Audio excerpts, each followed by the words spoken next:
Actualmente, cuando vamos al cine a ver una película, por ejemplo, de superhéroes o que tenga efectos especiales importantes, ya no nos damos mucha cuenta de lo que es, porque ahora está muy integrada a la sociedad, el uso de tecnología en películas, etcétera, ¿no? Nosotros vamos a ver la película y según la estamos viendo nos damos cuenta de todo el trabajo que hay detrás o de toda la tecnología que se ha usado, pues porque ya los efectos son muy buenos y ya no notamos la diferencia, no notamos que sean malos o buenos las películas de gran producción, no lo notamos, pero todo esto, claro, se ha inventado, durante muchísimos años se ha ido labrando un futuro para la tecnología desde los comienzos del cine, en 1920, y ya se empezó a utilizar diferentes tonos en el color, algo revolucionarios, el uso del blanco y negro, hasta, bueno, actualmente con películas a lo mejor como la de Avatar en 2009, que ya eso fue la revolución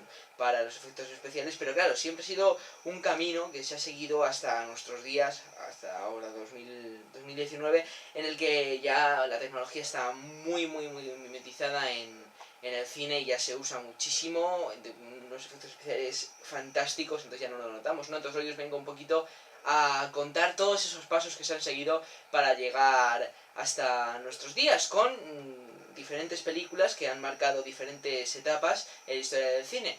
Así que bueno, eso es todo y empezamos. Pero antes de seguir quería deciros que de un tiempo a esta parte he estado subiendo vídeos como por ejemplo adaptaciones de libros, mejores películas de terror, mejores películas del año pasado, etcétera, ¿no? Con tops y cosas así. Este claro también es un top, películas que revolucionaron el cine. Pero bueno, pero yo quería así ver si os gustan este tipo de tops o películas para ver si sigo trayendo, porque a lo mejor estoy dejando un poquito más de lado los Cinema News, ¿no? Las noticias de cine y el cine que viene, etcétera, por hacer estos tops y estas películas. Así que bueno, si me lo hacéis saber en comentarios, en redes sociales, la verdad es que me gustaría bastante y os lo agradecería mucho. Una de las primeras películas en utilizar el color que revolucionaron el cine fue El Mago de Oz, la película de 1939. Esta película que cuando la vemos nos da absoluto pánico por cómo están hechos los personajes y esos colores tan chillones que tiene, ¿no? A mí me da mucho miedo esa película. Cuando era pequeño siempre escondía detrás del sillón cuando veía esa película, porque digo, Dios mío, qué horror, ¿no? Pero es que era eso, las películas estaban en blanco y negro. Entonces, claro, con esta película se introdujo el color, con lo cual el esfuerzo del equipo técnico fue brutal, revolucionó el cine. Es una película, bueno, la calidad de la película no es buena, es una película infantil de la época, hace muchísimos años, pero es una película que hay que valorarla como lo que es, muy antigua, que introdujo el color y revolucionó el cine. O sea, esa película se ha tenido presente hoy en día, porque sin ella probablemente no se habrían dado los pasos que se han dado hasta llegar a nuestra tecnología actual, ¿no? Ciudadano Kane, la película de Orson Welles, su mejor película y probablemente de las mejores películas de la historia del cine, fue una revolución en la época. Porque el Technicolor estaba en auge, o sea, el color de las películas era el no va más, o sea, quien usaba color de las películas era como, wow, madre mía, o sea, esto es la revolución. Y él, sin embargo, optó por rodar su película en blanco y negro.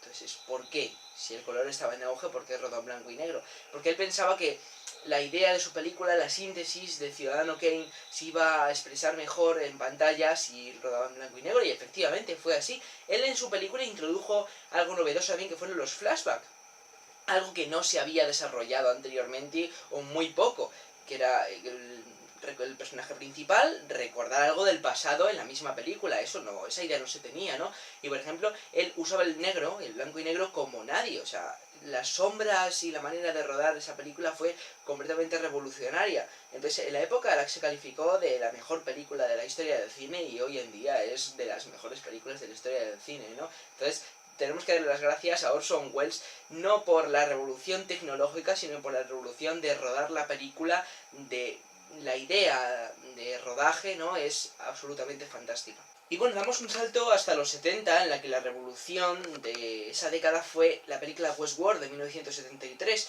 que bueno, mezcla western, oeste y ciencia ficción en la misma película. De hecho, hace poco se ha hecho una serie que es un remake de la película original, ¿no? Y bueno, ¿qué decís?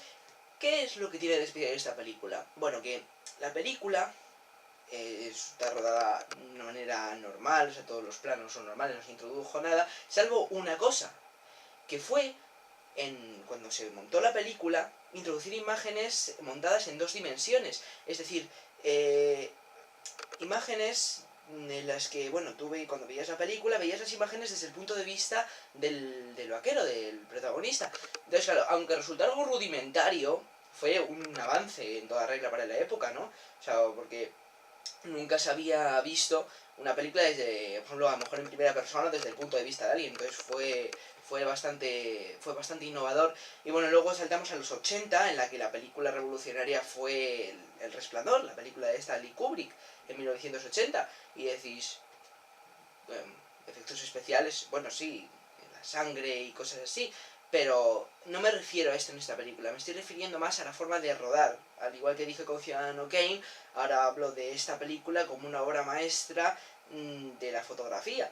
Porque si os dais cuenta, hay planos completamente innovadores, como por ejemplo el niño en triciclo por los pasillos o bajando las escaleras, cosas así. Se graban con una cámara especial que, claro, que no se había, se había inventado hace muy poco, ¿no? En aquella época, y se aplicó en esta película, que fue rodar de una manera especial porque muchas veces cuando se rodaba una escena de esta manera había mucho movimiento de la cámara, claro, porque a lo mejor la tenía que llevar cogida a alguien y era muy aparatoso, entonces la imagen se movía, ¿no? Pero aquí fue completamente innovador porque fue una cámara especial que se acoplaba de una manera a una especie de carro motorizado.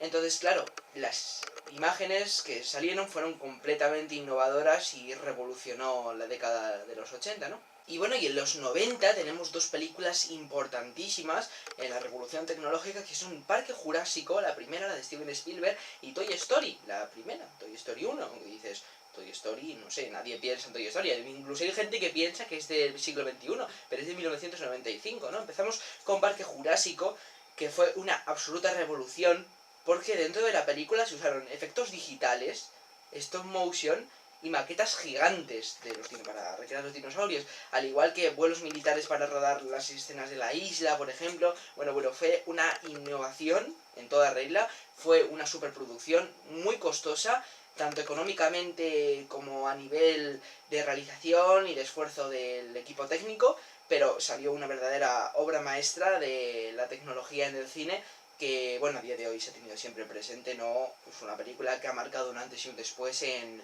el uso de tecnología, ¿no? Y bueno, y Toy Story os estaréis preguntando por qué. Pues lo que digo, mucha gente piensa que es del siglo XXI, no, pero es del siglo XX, de la década de los 90, ¿no? ¿Y por qué es una revolución? Pues porque las películas de animación habían sido a lo mejor siempre dibujos, una sucesión de dibujos, o utilizados de otra manera, pero es que Toy Story es una película de animación digital. Si os dais cuenta y veis una película más antigua, a lo mejor las películas Disney, pues por ejemplo La Cenicienta, La Bella y la Bestia, o películas como Los Aristogatos, claro, son dibujos en una dimensión, o sea, parecen una sucesión de dibujos, ¿no? Y era lo que eran, muchos dibujos pasados rápidamente. Pero claro, Toy Story, tú ves a los dibujos de Toy Story y tienen volumen, porque es tecnología digital, o sea, se crearon dibujos digitalmente y se les dieron movimiento con los ordenadores. Claro, los ordenadores se estaban desarrollando todavía y fue muy costoso, pero fue una revolución en la animación, una revolución digital. Fue 100% digital, no se usó ninguna otra cosa, como digo, mejor como dibujos, bueno, bocetos y cosas así. Fue todo por ordenador y fue una auténtica revolución. Y luego ya, bueno, a las puertas del siglo XXI tenemos una grandísima película que fue una revolución en toda regla, que es Matrix, de 1999, de los hermanos Wachowski. Es una película absolutamente maravillosa tecnológicamente. Porque si os dais cuenta, si veis la película, los efectos especiales están súper presentes. Se utilizan efectos especiales hasta en más de 200 escenas. O sea, es casi toda la película con unos efectos especiales alucinantes, incluso de postproducción, ¿no? Digitalmente, incluso con... Al rodarla fue muy difícil porque se usaron movimientos de cámara extremadamente rápidos. O sea, por ejemplo, para rodar todas esas escenas que luego se ponen a cámara lenta, tuvieron que rodarlas muy rápido. Por ejemplo, las escenas de tiros o las icónicas escenas en las que Neo, el personaje interpretado por Keanu Reeves, se tuerce para esquivar las balas y cosas así, se tuvieron que rodar súper rápido, con unas cuerdas, pantallas verdes, etcétera, para luego ralentizarlas y meter los efectos especiales con el ordenador, con lo cual fue una auténtica revolución. Bueno, ya para finalizar el siglo XXI, de 2000 a 2010, surgieron dos películas completamente innovadoras, que fueron Star Wars, las Guerras Clon, y Avatar, en 2009, la de James Cameron. La de Star Wars siempre ha sido bastante revolucionaria por todos los efectos que ha usado. No tanto innovadores, sino porque ha usado muchos que ya se conocían, pero de una manera bestial. Pero esta película se rodó completamente en digital. Es decir, los actores en pantallas verdes se rueda y luego pues se modifica, se añaden los clones, los paisajes, todo. O sea, está rodada completamente en digital, es un esfuerzo gigantesco, porque imaginaos, a lo mejor si estás en unos exteriores, caminando, el actor va caminando, claro, él ve lo que tiene alrededor, ve la montaña ahí, los pájaros ahí, ve un lago o lo que sea, pero si vas en esta película, son pantallas verdes, tú te tienes que imaginar las montañas, te tienes que imaginar los árboles, te tienes que imaginar los lagos, es completamente, es muy difícil hacerlo, o sea, no es lo mismo, a lo mejor una pelea de espadas con alguien, aunque sean falsas o lo que sea, que pelearse contra un ser invisible en una sala con pantallas verdes. Bueno, fue completamente innovadora, se rodó entera así. Y bueno, y luego para finalizar, la última, la grandísima película que ahora sí revolucionó la época de la animación digital, de los efectos especiales, fue Avatar, James Cameron en 2009, que fue una película completamente innovadora, ya que metió más de 3000 efectos especiales. O sea, 3000 efectos especiales es una barbaridad, es casi toda la película con efectos especiales, es decir, rodando, luego metiendo con el ordenador un trabajo de horas, horas y horas, alguien del ordenador metiendo bichitos en unos efectos especiales, ¿no? Rodadas con cámaras estereoscópicas, unos movimientos de cámara también muy rápidos, como dije en Matrix, fue una verdadera revolución. También fue la época del auge del 3D, ¿no? Nos habían hecho muchas películas en 3D, en el IMAX eran muy primitivas, y esta se rodó con cámaras IMAX también. Se proyectó un cine 3D, incluso yo, cuando salió, yo con mis 9 añitos, yo me fui a ver Avatar al cine, me fui a un cine que eran 3D de estos así un poco baratos, de cine de ciudad, no era ninguna sala especializada como IMAX, con lo cual el 3D era un poco primitivo, pero era una pasada, o sea, ver cómo se te alejaban así las naves y los bichos por el lado de la cara. Eso sí, acabas con un dolor de cabeza por las 2 horas y media que dura la película, pero bueno, merece mucho la pena verlo así. Claro, la gente que no la vio en aquella época pues dirá, bueno, sí, Avatar, pero es que en aquella época estábamos todos flipando con esa película. Y bueno, pues eso es todo, espero que os haya gustado el vídeo, que os hayáis entretenido con todas las películas que he comentado. Dejadme como siempre en comentarios, en redes sociales, futuros rankings y series que pueda traer al canal, ¿no? Espero que os haya gustado, dadle un like, suscribíos, activad la campanita, que si no nos llegan las notificaciones. Y bueno, nos vemos en el próximo vídeo. Adiós.